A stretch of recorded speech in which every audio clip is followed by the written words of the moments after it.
روشنائی، حصہ نمبر 19۔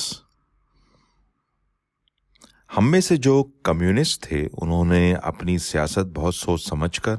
اور جان بوجھ کر اختیار کی تھی۔ ان کے نزدیک کمیونسٹ تحریک موجود دور میں انسانیت کی سب سے شریفانہ اور مہذب تحریک ہے، اور ہر قوم اور ملک کے کمیونسٹ اپنی قوم کے بہترین اور جان نثار خادم اور اپنے وطن کے سب سے وفادار فرزند بننے کی کوشش کرتے ہیں۔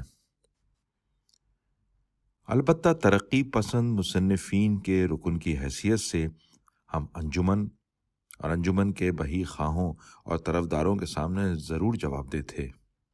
اور ہمارا فرض تھا کہ تمام ان شکوک اور شبہات کو رفع کریں جو اگر پیدا نہ بھی ہوں تو مخالف پروپیگنڈے کے سبب سے جن کے پیدا ہونے کا امکان ہو اور جن کی وجہ سے ہمارے اتحاد میں رخنا پڑنے اور ہمارے اثر میں کمی پیدا ہونے کا خطرہ ہو۔ چنانچہ یہ بات واضح کی گئی کہ انجمن ترقی پسند مصنفین ایک جمہوری جماعت ہے اور اس کا طریقہ کار جمہوری ہے۔ اس کے اعلان نامے کے مسودے پر 1 سال تک بحث ہوتی رہی، اور جب اس سے متفق ہو کر بہت سے لوگوں نے اس پر اپنے دستخط ثبت بھی کر دیے، اس کے بعد بھی وہ مسودہ انجمن کا باقاعدہ اعلان اس وقت بنایا گیا جب کہ سارے ملک سے آئے ہوئے نمائندوں نے ایک کھلی کانفرنس میں اسے منظور کر لیا۔ اس اعلان نامے کی نوعیت ایسی ہے کہ اسے منظور کر لینے کے بعد جو انجمن کے ایک رکن کے لیے لازمی ہے، یہ ہرگز نہیں ہوتا کہ وہ تمام دوسرے عقائد اور تصورات سے دستبردار ہونے کا اعلان کر دیتا ہے۔ اس اعلان کا لب لب 2 لفظوں میں آزادی خواہی اور جمہوریت پسندی ہے۔ حیات انسانی کے نمو اور ترقی سے لگاؤ ہے۔ اس کم از کم شرط کو ماننا اس کے لیے ضروری ہے۔ دوسرے لفظوں میں ایک ادیب بیک وقت وطن کی آزادی اور جمہوریت کا مخالف اور ترقی پسند نہیں ہو سکتا، لیکن اگر وہ آزادی خواہ اور جمہوریت پسند ہے تو اس کے بعد اسے اختیار ہے کہ چاہے وہ ہندو مت یا اسلام کے مذہبی تصور کو اپنائے،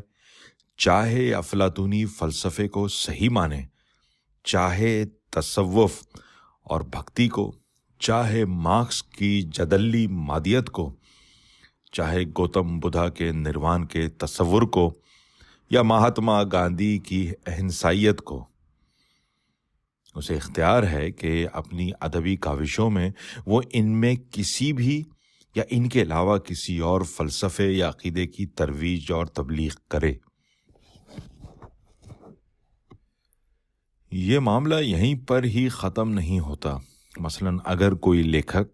منو سمرتی کا حوالہ دے کر ذات پات کی وحشیانہ تفریق کو آج بھی صحیح مانتا ہے اور اپنی تحریر میں ان تصورات کی ترویج کرتا ہے، یا کوئی دوسرا شاعر اسلام کا نام لے کر اس ملک میں رہنے والے مختلف مذہبی فرقوں کے مابین نفرت پھیلاتا ہے، تو کیا ترقی پسند ادیب یہ کہہ سکتے ہیں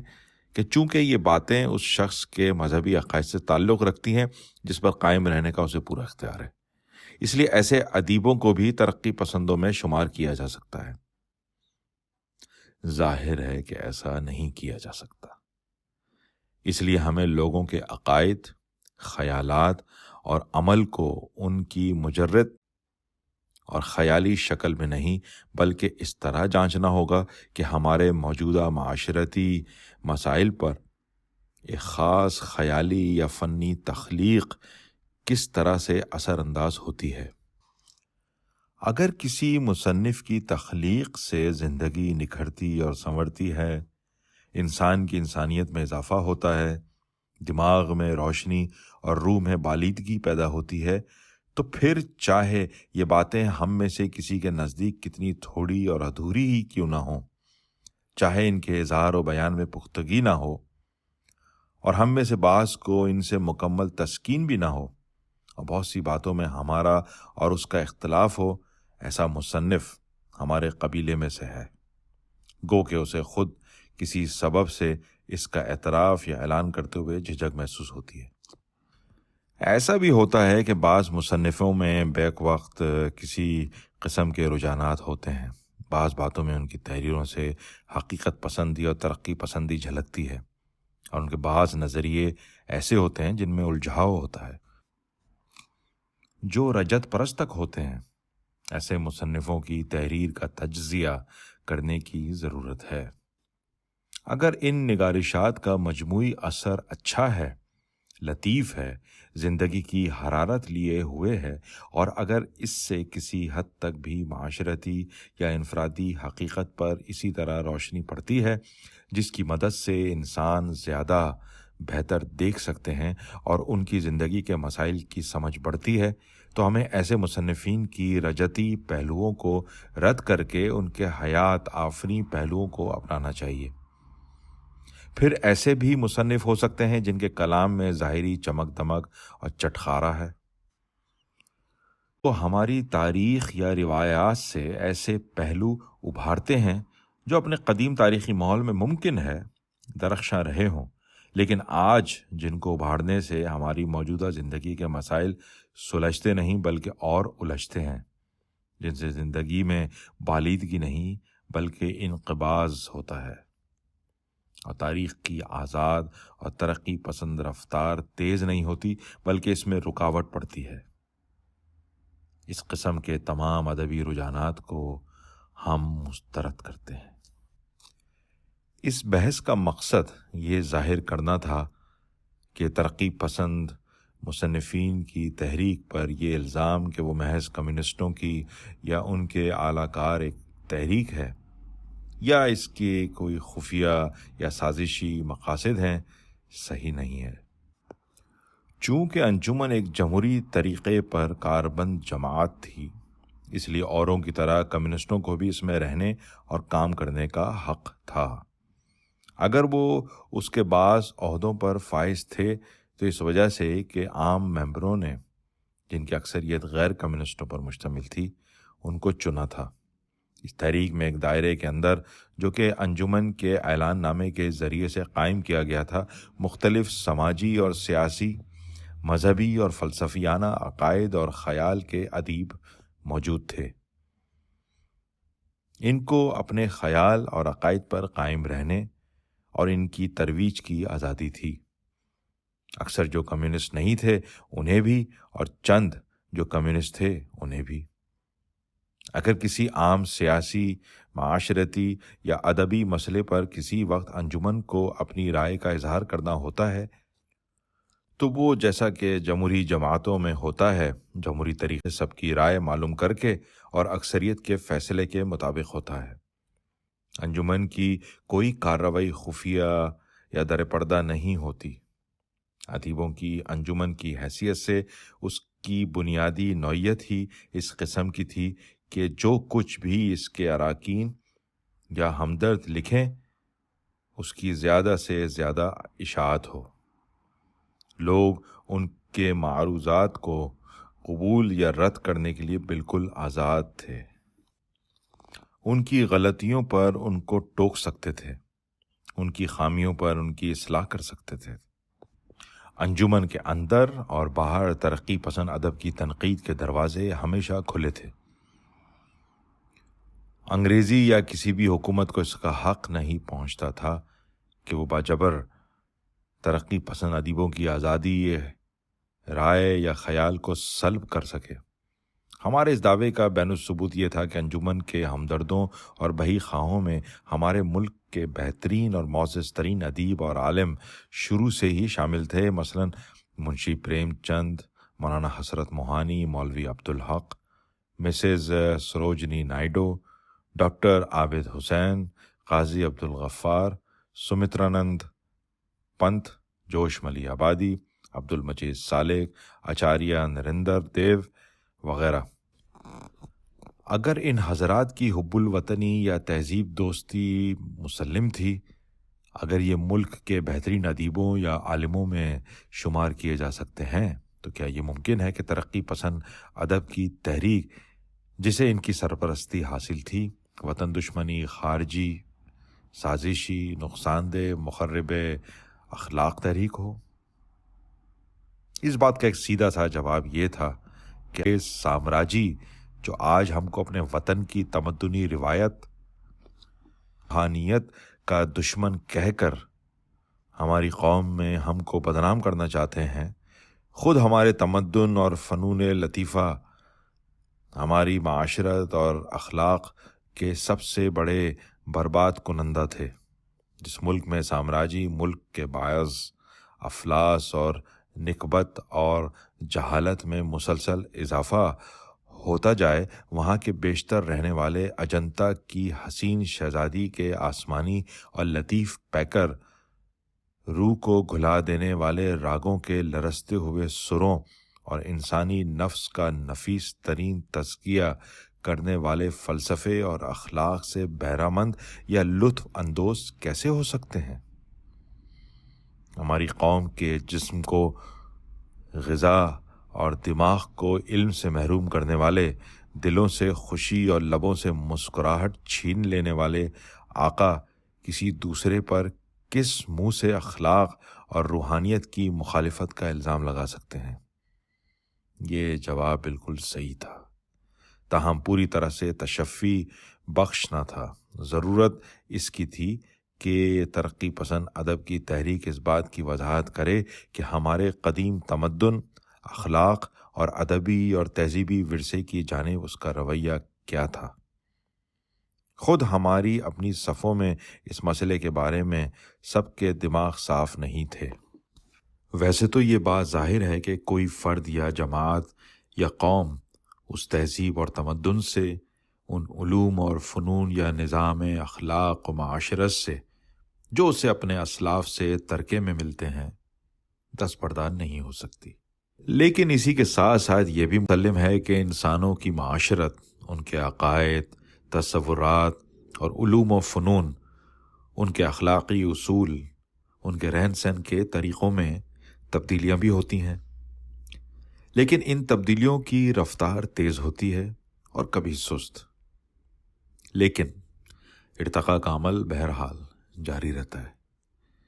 نو انسان کی تاریخ اس حقیقت کی شاہد ہے کہ صرف انجان اور جاہل لوگ اس سے انکار کر سکتے ہیں۔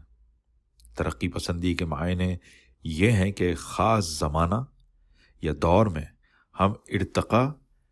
کی ان قوتوں کا ساتھ دیں جو انسانی معاشرے کو ترقی کے ممکن الحصول اگلے زینے یا اگلی منزل کی طرف لے جائیں۔ لیکن انسان ترقی کی یہ راہ آسانی سے اور سیدھے راستے پر چل کر طے نہیں کرتے۔ ترقی پرانے اور نئے خیالات، پرانے اور نئے معاشرتی اداروں اور نظام کے مابین پیکار اور جدوجہد کے ذریعے سے ہی ہو سکتی ہے۔ تاریخی تصادم کے ان انقلابی موقعوں پر جب پرانا نظام بدلتا ہے اور نیا اس کی جگہ لینے کے لیے جدوجہد کرتا ہے، معاشی اور سیاسی میدان میں تصادم کے ساتھ ساتھ فلسفے، نظریے، اخلاق، ادب اور فنون لطیفہ، غرض کہ زندگی کے تمام شعبوں میں متضاد، مخالف اور مختلف تصورات ایک دوسرے سے ٹکراتے ہیں اور اپنی برتری اور فضیلت ثابت کرنے کی کوشش کرتے ہیں۔ ارتقاء کا تاریخی قانون یہی ہے۔ متضاد قوتوں کے اس ٹکراؤ کے بغیر ارتقاء ممکن ہی نہیں ہے۔ ترقی پسندی کا تقاضا اور منصب یہ ہے کہ اس تصادم کی ماہیت سمجھے۔ زندگی کے مختلف شعبوں میں خاص وقت یا زمانے میں جو مختلف اور مخالف رجحانات نمایاں ہوں، ابھی پوری طرح ظاہر نہ ہوئے ہوں، انہیں معلوم کرے، گروہوں اور ان نظریوں اور اخلاق کے ابھارنے اور پھیلانے میں صرف کرے جن میں عامت الناس کی فلاح اور بھلائی ہے، جو انسانی معاشرت کی اس نئی تنظیم کے لیے مفید و مددگار ہے، جس کے قیام ہوئے بغیر نو انسانی شاہراہ حیات پر آگے نہیں بڑھ سکتی۔ معاشرتی ارتقاء کے اس عام کلیے کو مان لینے کے بعد بھی ہماری دشواریاں ختم نہیں ہوتی، بلکہ غالباً ان کا آغاز یہیں سے ہوتا ہے۔ معاشرت، اخلاق، فلسفے، ادب یا فنون لطیفہ کا کوئی بھی پرانا نظریہ جو مسترد کرنے کے لائق ہے، ہمارے سامنے کبھی اپنی اصلی رجت پرست اور نقصان دہ شکل میں پیش نہیں ہوتا۔ اگر ایسا ہوتا تو پھر تو ترقی پسندوں کا کام بہت سہل ہو جاتا۔ وہ آسانی سے بتا سکتے کہ فلاں نظریہ یا اصول پر قائم کوئی ادارہ معاشرت کے لیے مضرت رساں ہے، اس لیے ہمیں اسے ترک کر دینا یا مٹا دینا چاہیے تاکہ انسان کی مادی، ذہنی یا روحانی ترقی کی راہ سے وہ رکاوٹ ہٹ جائے۔ رجت پرست نظریوں اور ان کے تصورات کو ماننے والے ہمیشہ ان کو اسی دعوے کے ساتھ پیش کرتے ہیں کہ وہ انسان کی بھلائی کے بہترین نظریے اور اصول ہیں۔ وہ یہ کبھی نہیں کہتے کہ ان نظریوں کا اصلی مقصد ایک ایسے نظام معاشرت کی ذہنی اور روحانی معاونت کرنا ہے جو اکثریت کے مادی اور ذہنی استحصال پر مبنی ہے، جس سے ایک چھوٹا سا ظلم کرنے والا کا یا گروہ مستفید ہوتا ہے۔ اگر وہ ایسا کریں تو مظلوم اکثریت ان کے مخالف ہو جائے اور ان کا سارا بنا بنایا کھیل بگڑ جائے۔ رجت پرستوں کا سب سے بڑا سہارا تاریخی روایات اور ان پر قائم رہنے والے اعتقادات اور عادات ہوتے ہیں جو عام لوگوں کے اذہان، اطوار، رہن سہن اور سوچنے کے طریقوں، شعور اور لاشعور میں صدیوں سے پیوست ہوتے ہیں۔ خیالات اور عقائد میں تبدیلیاں آسانی سے نہیں ہوتی۔ یہ بھی ہوتا ہے کہ سماج کا معاشرتی ڈھانچہ بدل جاتا ہے، ایک قسم کی معاشرت کی جگہ دوسری معاشرت لے لیتی ہے، جیسے قبائلی نظام کی جگہ جاگیری نظام، یا جاگیری نظام کی جگہ سرمایہ دارانہ نظام، یا سرمایہ دارانہ نظام کی جگہ اشتراکی نظام۔ لیکن سوچنے کے طریقے، تصورات، عادتیں معاشرتی تبدیلی کے ساتھ ساتھ ایک دم نہیں بدلتے۔ پرانے عہدوں کے تصورات اور عقائد، رسوم اور عادتیں جو تاریخی اعتبار سے اپنی افادیت کھو چکے ہوتے ہیں، بھوتوں کی طرح انسانوں کے ذہن پر حاوی رہتے ہیں۔ ہر نئے خیال اور معاشرت کو تبدیل کرنے کے مطالبے کے جواب میں رجتی مبلغ یہ کہتے ہیں کہ جب ہمارے آباء و اجداد اس قدیم معاشرت پر قائم تھے، جب ان کے نزدیک یہی معاشرت، یہی اخلاق اور یہی عقائد درست تھے جن پر آج ہم کاربند ہونے کو کہتے ہیں، اور جب انہوں نے اس دنیا اور آخرت دونوں میں سرخ روی حاصل کی، تو پھر کیا ہمارے لیے یہ بہتر نہیں ہے کہ ہم بھی ان کے ہی نقش قدم پر چلیں؟ جو اصول اور طریقے ان کے لیے درست تھے وہ ہمارے لیے ٹھیک ہیں۔ تبدیلی چاہنے والے یا پاگل ہیں یا ناتجربے کار ہیں یا شاید گمراہی کے نقیب، اور اسی لیے ہمیں ان سے بچنا چاہیے۔